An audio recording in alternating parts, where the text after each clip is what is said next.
Hey y'all, hey. Good evening. Welcome to Tylane Ducksworth Reviews, and I am Tylane. Oh, excuse me. Oh, so sorry. All right, y'all. So today we are going to get into The Real Housewives of Atlanta, season 16, episode 11, and it is titled Let's Be Honest. Girl, it was nothing honest about this episode. Do you hear me?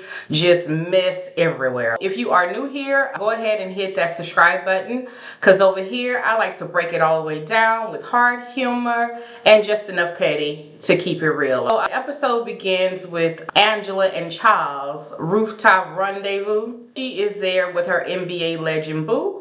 And she lets us know several times that Charles is not just any man. He's retired, collecting a pension. He is currently coaching in, I believe it's Ice Cube's Big Three League. He's been doing that since 2017. He owns several car washes across New York City. New York! Hey, all right, y'all. Charles is an entrepreneur. Baby, with all that status, the chemistry between them two was lukewarm at best. Do you hear me? And I like Angela, okay? But Charles, I'm side-eyeing the hell out of you. They trade cute little jabs between one another. And in confessional, Angela says that banter is their love language. Charles looking like he'd rather be watching ESPN flat out. Do you hear me? Then sis leans in for a kiss. And let's just say, y'all, that peck had less passion in it than a church hug. Because Charles was not here for it. I don't know if it's the cameras or what's going on with Charles.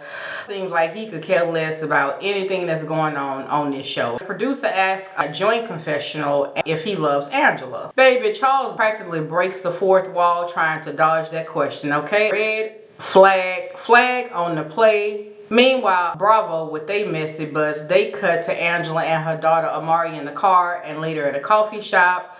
Tells her mom that her and the auntie got into it because she wanted to borrow the grandma's car. Y'all know the one that Angela bought? Yeah, that one. Apparently, auntie was not having it. She got all up in Amari's face, called her a demon. Back over to Angela and Charles at their little lunch. She's telling Charles she really needs to talk to her sister. Baby, she can't even use the sister name no more on the show. But anyway, Angela tells Charles that she and her sister have been avoiding each other to prevent their issues from escalating. After the auntie called Amari a demon, you heard me right, y'all, a demon.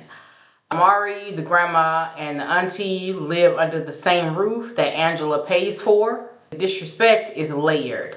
Angela feels like it's a slap in the face. She vents to Charles that her sister doesn't appreciate her after everything that she's done. She even set up a whole tax business, has taught her how to be successful. But the gag is, okay, can we talk about why is Amari living with the grandma and the auntie? Can somebody answer that question? Because I've been asking that since, I believe, episode 2. Like, what's the tea? Angela, why is Amari at the grandma house? And she's married. Charles says he has been through something similar with his family, and the way he deals with it is to distance himself. I'm like, Charles is ever the emotionally unavailable. He tells her to stop playing savior, that she needs to draw the line. Angela asked him in the confessional, does he think she can hold her own? And baby, can you say misogyny? Because he was like, with a female, yeah, shade. Girl, Charles just does not care, okay? But I'm here for it. So anyway, y'all, Angela, if he has her back, I can sit behind you. I say, sir, be for real. At this point, we all can see, everybody, okay, that Charles wants zero parts of the family drama, and he ain't hiding it. Charles tells Angela that his family was Tyler Perry before Tyler Perry. I say, I'm done. Get Charles off our screen. Bye, Charles.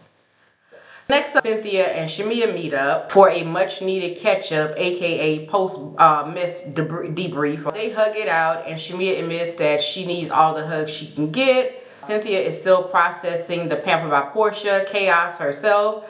She tells Shamea, I won't jump right into the mess. How are you doing? Shamea, you came in with her eyes all heavy, her heart even heavier. She says that she didn't sleep a wink.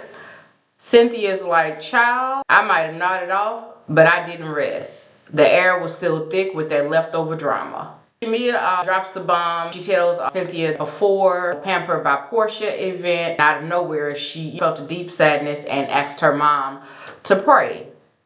I said, ooh, child, baby, that sixth sense never lies. It doesn't lie. You got to pay attention. Shamea breaks down. She gets teary-eyed, and Cynthia comforts her like the unproblematic queen she is, because Cynthia flip-flops. She don't know which way to go, okay? In her confessional, Shamea says she was completely blindsided. And you know what? I don't get that, Shamea. You keep saying you were blindsided, but you should have been blindsided by Kelly. Because, ma'am, that is who brought the mess to all of y'all at the Pampered by Porsha event. So anyway, she's still in confessional, and she says that she would never give the girls ammo to put her and Porsha's friendship on trial. But guess what, Shamea, baby? Porsha was judge, jury, and maybe even executioner. Shamea tells us that she expected a private chat. Like, well, girl, when Kelly put you and Porsha's friendship on blast, you should have let her know it wasn't the time nor the place, and you would speak to Porsha about this in private. When I tell y'all Cynthia's face, she was just sitting there looking like confusion, okay? So she admits that she doesn't understand how Shamea and Porsha spiraled this far. Like, how did we get here? And Shamea explains that Angela and the girls continue to bring up how Porsha did not support her, and they kept questioning their relationship, and somehow that got flipped. Girl, that's not what happened. You talked to Angela and expected it not to make the group chat. Then Cynthia asked the real question that we all want to know. Was it not, was it not presented to Porsha the way you meant it? Shamea insists, no, she didn't bash Porsha, but the girl sure did. You see, she was quick to throw blame. That's why I say Shamea is something.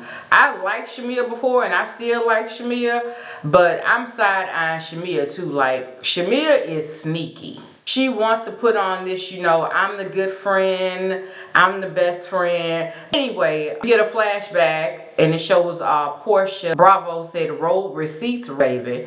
So we see Porsha talking over Shamea's song, pretending to mistake her vocals for Drew's, and Angela pointing out, real friends know your voice and support your dreams. I say, girl, Porsha would know loyalty if it slapped her in the face. So anyway, I'm sorry, Shamea. Like, at this point, you are being disingenuous regarding your conversation with Angela. To act like that Angela is lying and she brought the mess to you is not true. Let's get into this next scene, because Shamea, girl, you planning our faces, and I'm about sick of you and your mess. Let's be real, y'all. From what we all seen on camera, y'all, this ride or die friendship between Shamea and Porsha has been dead on arrival for a minute. And I believe that they just putting on for the cameras. But I believe in real life, they fell out with each other, and they just trying to keep the storylines going along, and that's why they pretending for the cameras. I could be wrong, but that's just my opinion. I'm like, what we thought was a sisterhood is given a PR partnership at best. So Cynthia, ever soft-spoken queen that she is, says that in her confessional that this tension between Shamea and Porsha reminds her of her frenemy saga with Nene. She says, it's hard to ask your friend, are you my friend? So she recalls going, from daily, talking to, she used an example like, to go from talking to your friend every day to meeting up in a group session and barely having eye contact and no words for one another. So I say, baby, the silence is loud and the distance is deafening, okay? So Shamea adds another wrinkle according to her. Part of the problem is Porsha's mama. So we all saw the tweet that Porsha sent out. She was not happy that Shamea mentioned her mom at all.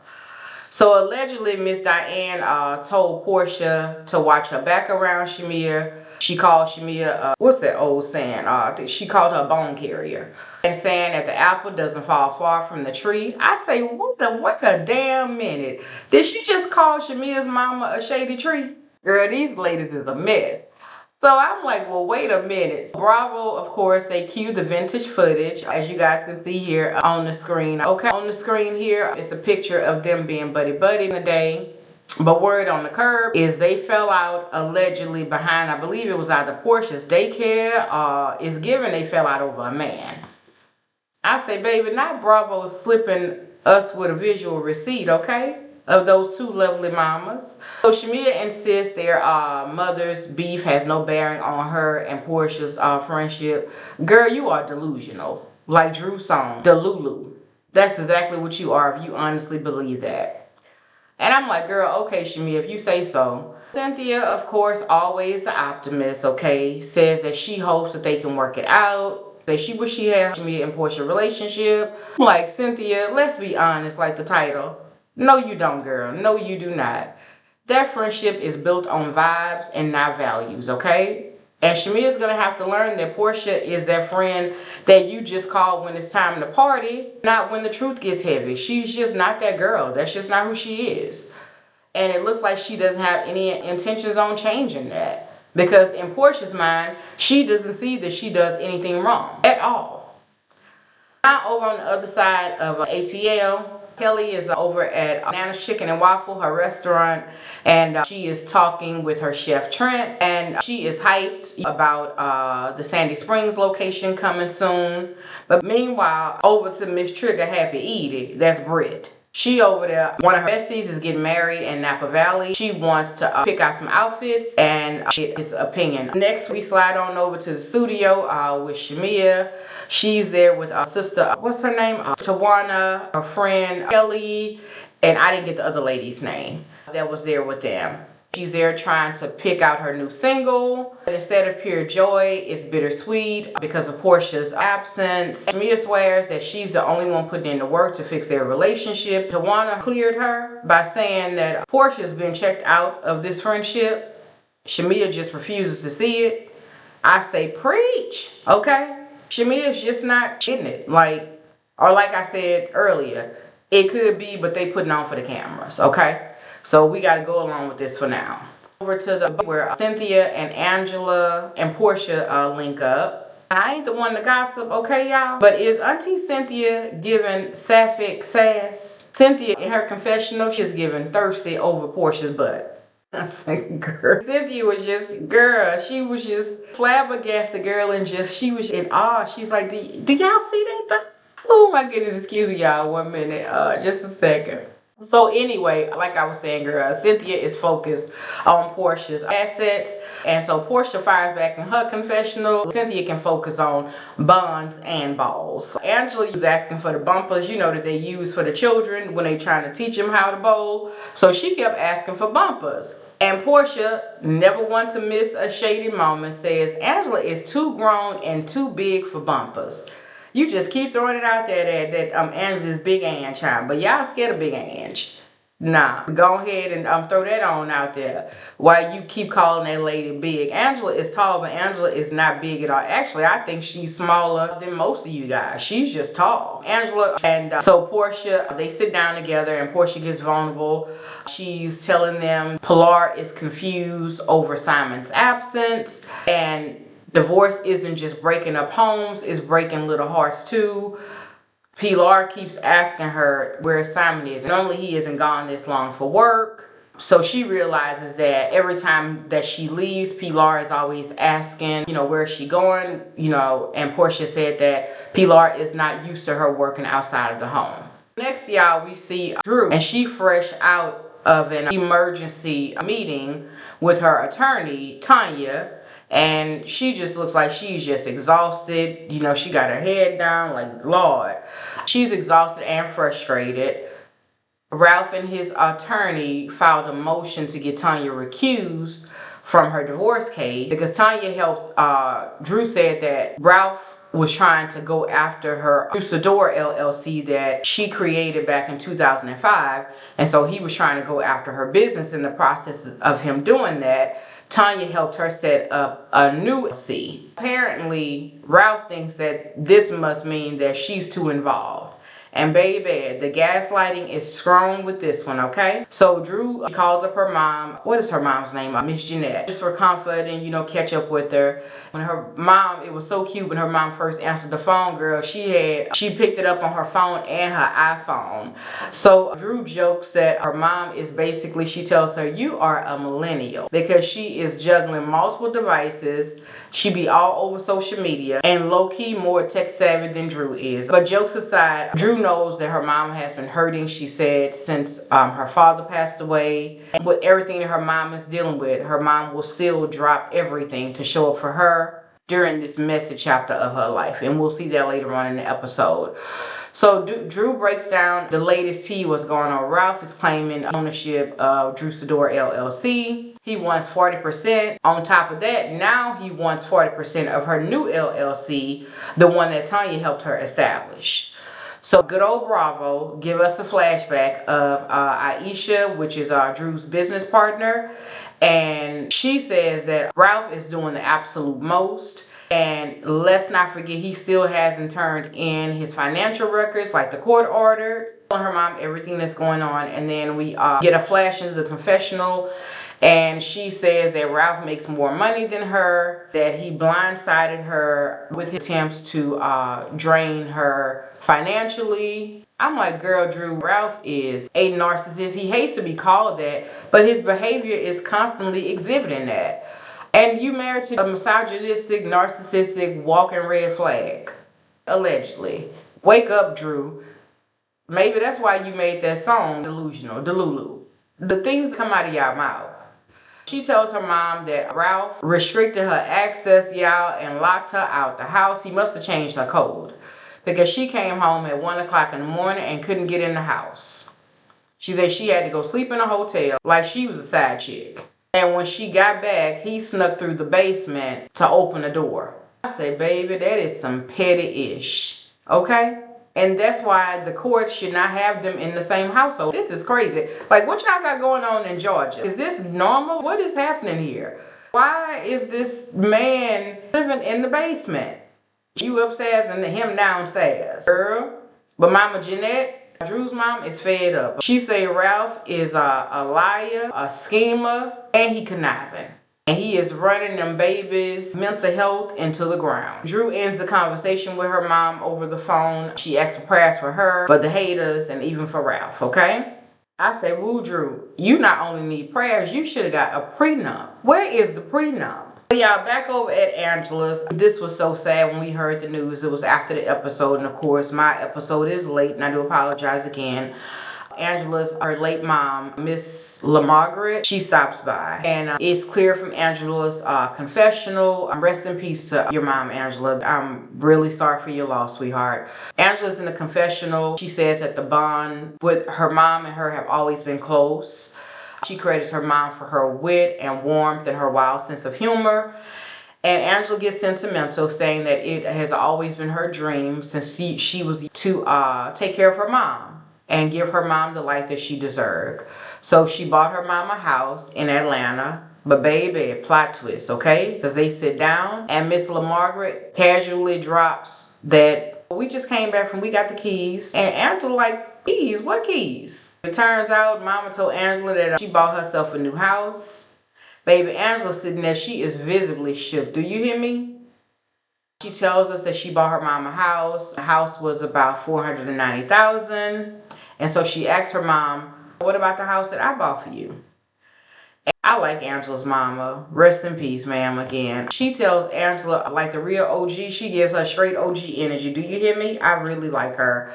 She wants to be self-reliant. And she would like to lighten Angela's load. You know, maybe you can now focus on all your other stuff and not have to focus, so much on us. Now, here's the tea. Angela says that it feels like her efforts were in vain. And I'm like, Angela, that's an issue. That might be, this is your issue, okay? That you have to deal with.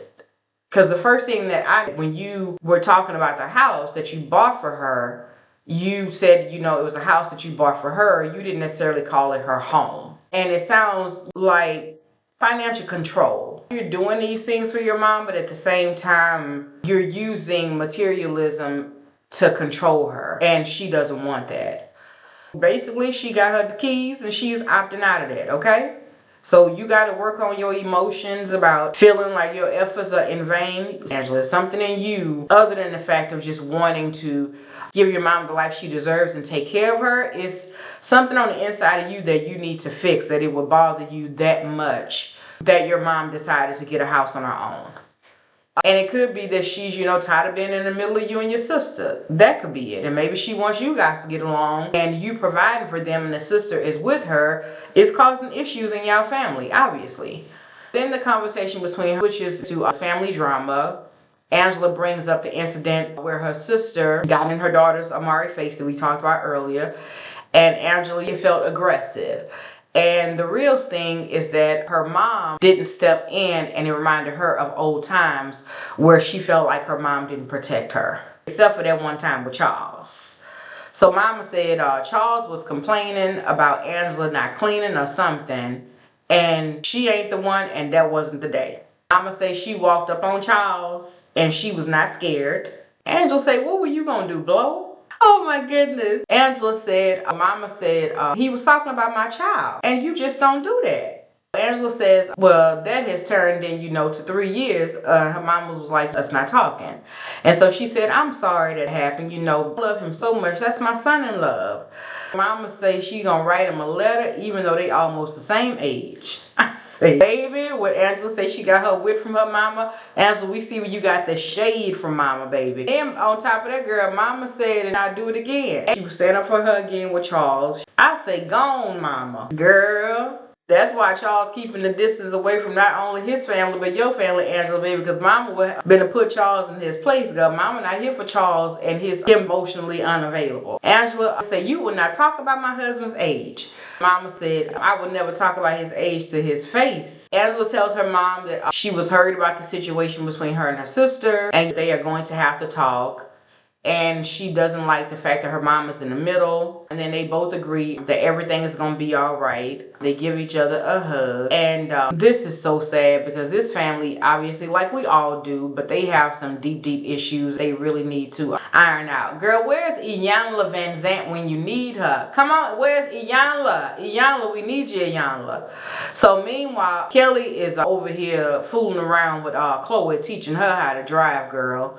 I think she's 17. I don't know if she maybe turned 18 by now. But at the time of this, they filmed this, she was 17. So she teaching Chloe how to drive. Kelly, you should send Chloe to driver's ed. Because it's obvious you do not have the patience to deal with this. So Kelly says she has a lot on her plate. It's a lot taking care of 4 girls. Cha-Cha and her going through a divorce. Trying to get this restaurant open, and it's tough. She said by the time she gets home from carpooling, she is exhausted. Telling Chloe she thought that she was going to get her a Jeep for her first car, but it's looking like she will have to get her possibly a Honda Civic hatchback like she had. Baby, when I tell y'all this next part sent me, it was the entitlement for me. That's what it was. And you don't want to work?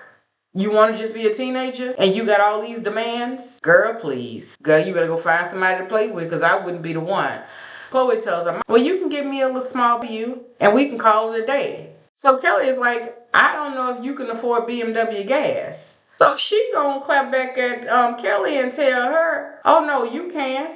I say, girl, when I say that sent me through the roof, say, girl, baby, Jesus take the wheel, girl, take the plane, girl, not on my watch.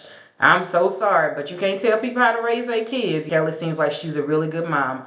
But Chloe, you need to bring it down a peg or two, ma'am, because you're doing way too much.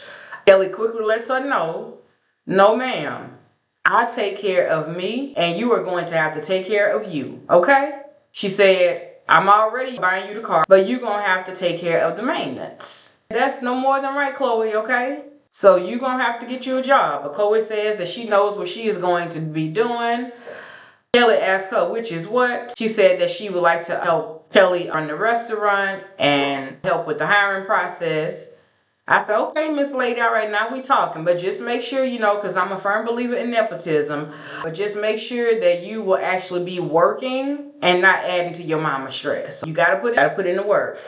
So we move on over, y'all, to Drew's house. We see that her mom has come to visit. And they sit down and they give each other a little toast and have a drink together. I don't know what they was drinking. Might have been some apple cider or something, or maybe some wine or champagne. But anywho, that's neither here nor there. So they sit down. Drew tells her mom about her divorce bill, and she can't believe, pretty much, she realized, she was like, can you believe that this divorce has been going on for 2 years?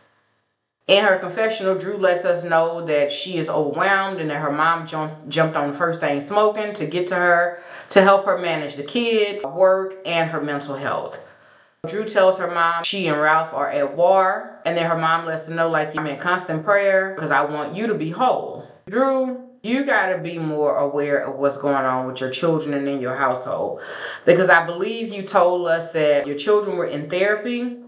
Okay, you're going to have to be a little bit more vigilant with what's going on. And you need to talk to the courts about this silly decision that they made about you and Ralph staying in the same household. The fact that the courts and you would honestly believe that these children, I believe it was in episode 1 or 2, Ralph said that one of them seen an article. So you mean to tell me they've seen an article? They know that y'all taking shifts, running the house like it's an Airbnb. Y'all taking shifts on Ralph leaving on this weekend, you leaving on this weekend. He downstairs, you upstairs. She also tells Drew that she wants the divorce to be over. And Drew agrees with her that she's ready to move on. But since Ralph is trying to get her attorney recused from her case, which, Drew, it may be a good thing, because to me, it seems like Ralph got himself finally a bulldog in the courtroom. So you need somebody that's going to be fighting for you even harder. Because what's going on right now, it doesn't seem like your attorney is really on it like she needs to be. The fact that Ralph is still in the house and all this kind of stuff, like, yeah. Anywho, she tells her mom that, it wouldn't be good, because if she get a new attorney, she's basically gonna have to start over with the divorce. But then, this is why I call you delusional. Because she tells her mom that, talking about honestly, she feels like her and Ralph have been better co-parents than husband and wife. And that's the little good she has to hold on to. So it's like, Drew, you don't have to deal with him on a certain level anymore. So of course it's going to seem a little bit easier now because y'all separated.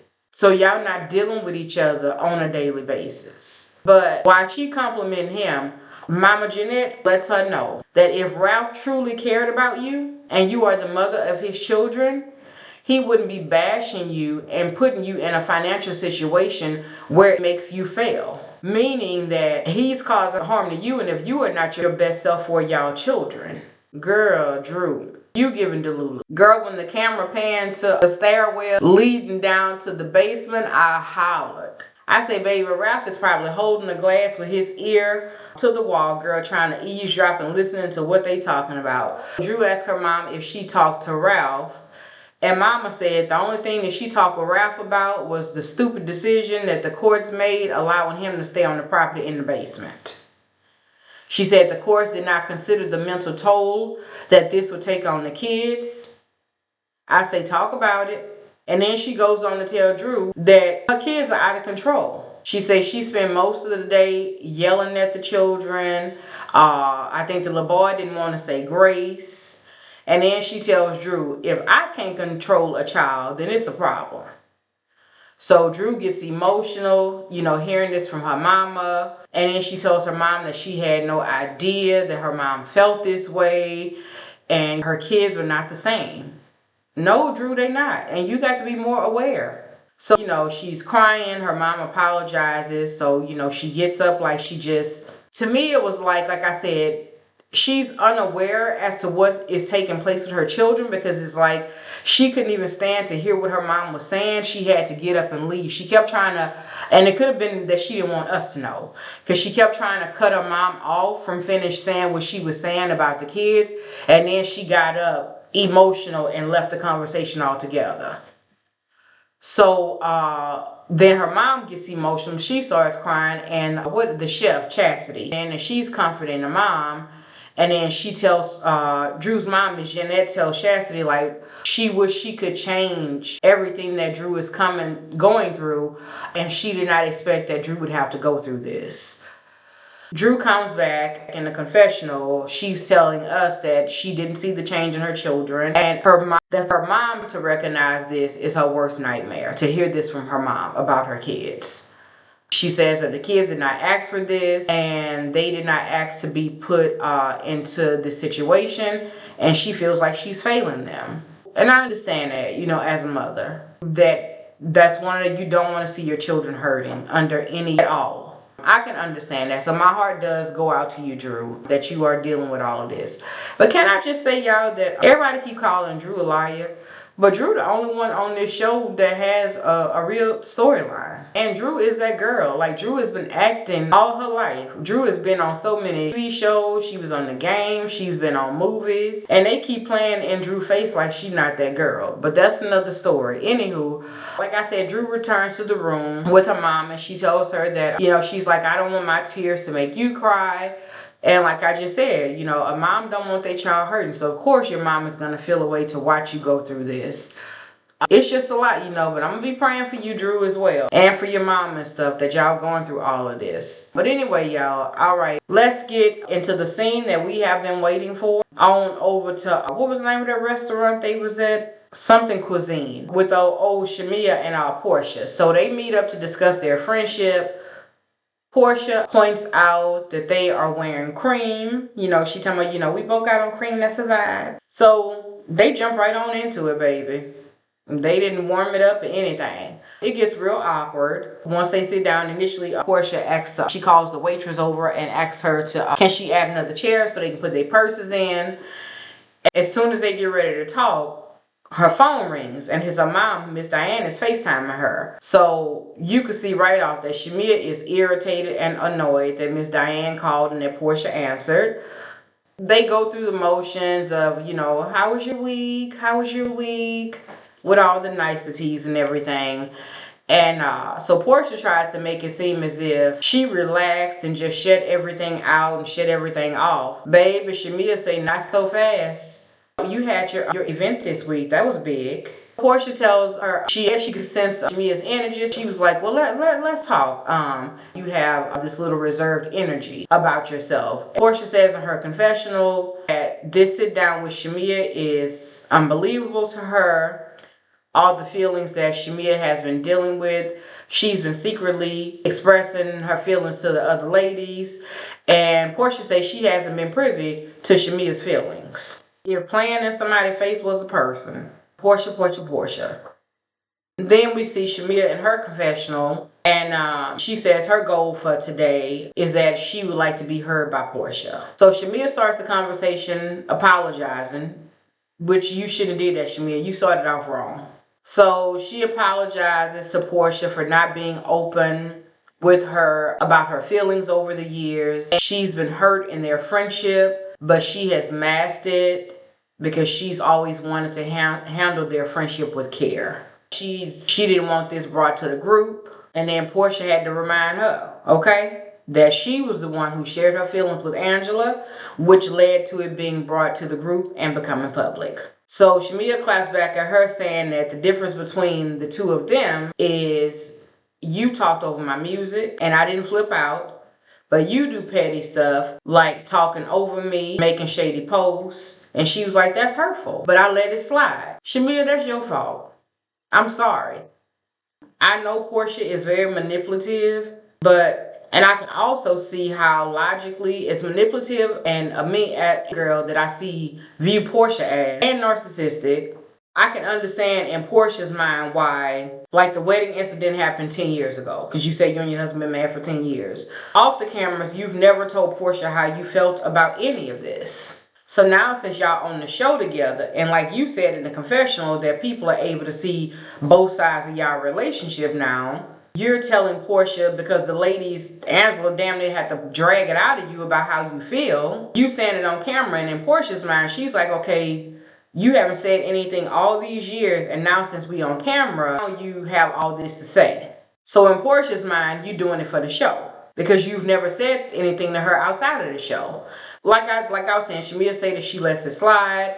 She asked Porsha that going forward, she would like for them to address issues directly. Girl, in the middle of Shamea talking up, Porsha lets out this tired. Baby, when I tell you Shamea clocked it immediately, and it was all over, it was written all over your face. You don't have to say a word. So Shamea says, are you tired? Boring you? And Porsha, no, it's just uncomfortable situation. So baby, Shamea decides to press her. She was like, why is me expressing myself uncomfortable?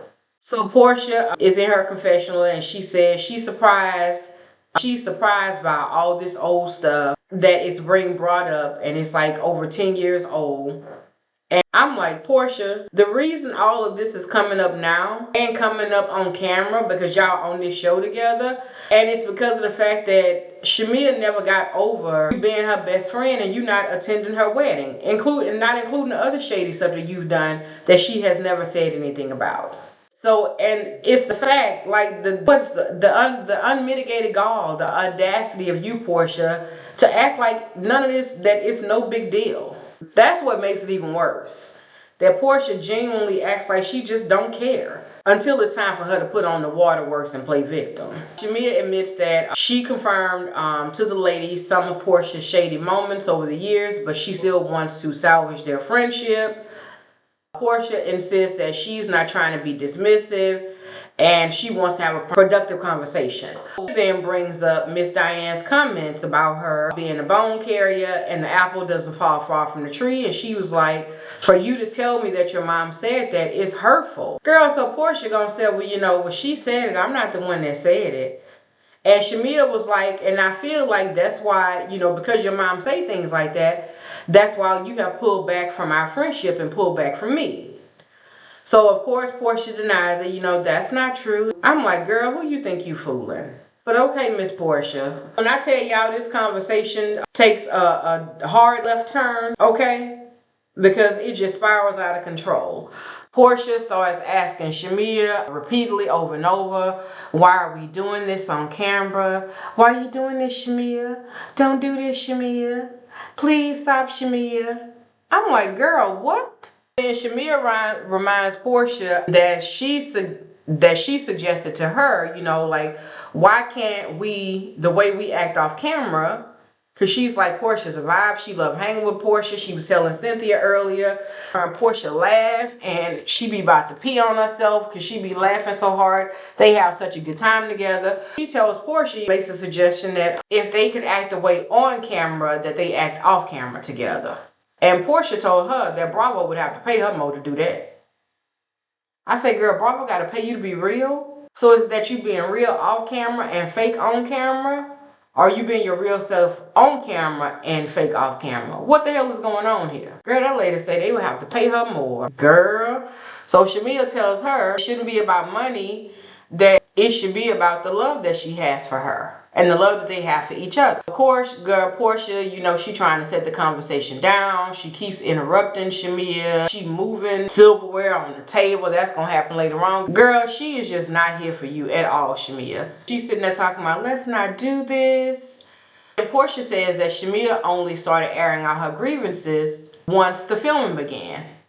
And she was telling Shamea, this is scary. Why are you doing this for the show? You doing this for the show. Why are you doing this? Don't do this, Shamea.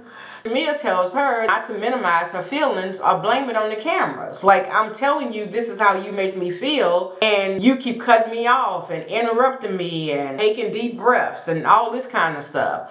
Shamea says this is not about the show. Of course, Porsha gets up. She's emotional, so she leaves and goes to the bathroom like she's so overwhelmed, girl, like she having a panic attack. She just can't handle it. She in the bathroom talking about, you're okay, you're fine. So then she immediately comes out the bathroom, y'all, and she just, girl, I guess the conversation ended when she got up and exit stage left. In her mind, the conversation was over because she comes back to the table and she tells Shamea, you ready to go? You want to take our food to go? And Shamea was like, okay, sure. Shamea, like, that was the time for you to speak up for yourself. She tells Porsha that she hates that they are leaving without resolve. Porsha asked the waitress, can we get some to-go boxes? And the waitress offered to box the food up for them. Baby, y'all already know, in a classic Porsha move, later she claims that Shamea ended the conversation. She was ready to go and pretty much ended the conversation when she got up from the table. Shamea should have made her be the one to say that she was ending the conversation. And Shamea even called it out like, I'm just trying to express myself. But you got up, you said, you please stop, and then you started crying and you got up and you went to the bathroom. She asked Porsha to care about the things that hurt her. At one point, Porsha angrily, she's fidgeting with the silverware, girl, just pure drama. But if I was Shamea, I would have got up and left. I'd have left her and that silverware and them to-go boxes right there at that table. I would have left her. I sure would have. Girl, don't sit here and play in my face like that. They decide to move on, and Porsha talking about, in the future, if you want to talk about how you feel, we can. Girl, y'all ain't even finished the conversation y'all was having. What the hell are you talking about? Anyway, they hug it out and say they love each other. But y'all, the damage is visible. Shamea, she, in her confessional, she says that she hopes that they can rebuild their friendship and get matching tattoos. Porsha, on the other hand, talking about she's never begged so hard not to argue. Child, this whole screen performance, this friendship has been expired, and now they just dressing it up for Bravo and for us on these cameras. I got some questions for y'all. If y'all can please like, comment, and subscribe. Thank y'all for chilling with me. I've been sick and just going through a lot, so that's why this video is late. I actually missed episode 10. It was just too much. Let me just at least do episode 11 and then I do episode 12. But to go back for 3 weeks, I just can't do that, y'all. So I'm so sorry. Now, if y'all want me to put that out, I will, of course, go ahead and get episode 10 done. Put that out for you guys. I do have some questions. Do y'all think that Shamea was genuinely trying to express herself, or was it giving camera moment like Porsha claims? Was Porsha being dismissive or just uncomfortable being held accountable on camera? Do y'all think this friendship can actually bounce back, or are we watching the final chapter? And be honest, was Porsha crying from emotion or manipulation? Y'all can please drop y'all thoughts in the comments. Don't hold back. Give me feedback about how I did in this video. Good, bad, whatever. I would like to hear from you guys. If you made it this far, please go ahead and hit that like button, subscribe, tap the notification bell so you don't miss a single shady breakdown. Until next time, y'all stay messy, stay blessed, and mind y'all good old Bravo business, okay? I am Tylane. This is Tylane Ducksworth Reviews, and I am out. Till next time, take care.